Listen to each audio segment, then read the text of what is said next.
Top quality और consistent performance के लिए सिर्फ सिल्वर पंप नाम याद रखना।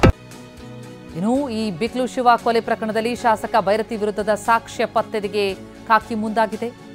ಆರೋಪಿಗಳಿಗೆ ಶಾಸಕರ ಸಂಬಂಧಿ ಅನಿಲ್ ಕಾರ್ ಕೊಟ್ಟಿದ್ದ. ಭೈರತಿಗೆ ಏವನ್ನ ಜಗ್ಗನ ಜೊತೆ ಕೊಲೆ ಪ್ರಕರಣದ ಏವನ್ನ ಆರೋಪಿ ಜಗ್ಗನ ಜೊತೆ ನಿರಂತರ ಸಂಪರ್ಕ ಇದ್ದದ್ರ ಬಗ್ಗೆ ಮಾಹಿತಿ ಇದೆ. 5-6 ತಿಂಗಳಿನ ಆರೋಪಿಗಳ ಕಾಲ್ ಡೀಟೇಲ್ಸ್ ಪರಿಶೀಲನೆ ಮಾಡಲಾಗ್ತಾ ಇದೆ. ಕೊಲೆ ಬೆದರಿಕೆ ನಂತರದ ಸಾಕ್ಷ್ಯವನ್ನ ಪೊಲೀಸರು ಕಲೆ ಹಾಕ್ತಿದ್ದಾರೆ. ಭೈರತಿ ಪಾತ್ರದ ಬಗ್ಗೆ ಸಾಕ್ಷ್ಯಗಳು ಸಿಕ್ಕರೆ ಶಾಸಕರನ್ನು ಬಂಧಿಸೋ ಸಾಧ್ಯತೆ.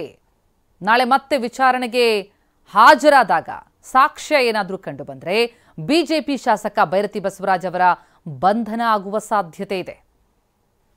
ರೌಡಿ ಶೀಟರ್ ಬಿಕ್ಲು ಶಿವನ ಕೊಲೆ ಪ್ರಕರಣದ A1 ಆರೋಪಿ ಜಗದೀಶ್ ಅಲಿಯಾಸ್ ಜಗ್ಗು ಜತೆ ನಿರಂತರ ಸಂಪರ್ಕದಲ್ಲಿದ್ದರು ಶಾಸಕರು. ಹಾಗಾಗಿ 5-6 ತಿಂಗಳ ಆರೋಪಿಗಳ ಕಾಲ್ ಡೀಟೇಲ್ಸ್ಗಳ ಪರಿಶೀಲನೆಗೆ ಪೊಲೀಸರು ಮುಂದಾಗಿದ್ದು, ಕೊಲೆ ಬೆದರಿಕೆ ನೋಡಲಾಗಿತ್ತು ಬಿಕ್ಲು ಶಿವನಿಗೆ. ಆ ನಂತರದ ಸಾಕ್ಷ್ಯಗಳನ್ನು ಕಲೆ ಹಾಕ್ತಾ ಇದೆ ಖಾಕಿ ಪಡೆ. ಭೈರತಿ ಬಸವರಾಜ್ ಅವರ ಪಾತ್ರದ ಬಗ್ಗೆ ಏನಾದರೂ ಸಾಕ್ಷ್ಯ ಸಿಕ್ಕರೆ ಅವರನ್ನು ಅರೆಸ್ಟ್ ಮಾಡೋ ಸಾಧ್ಯತೆ ಇದೆ.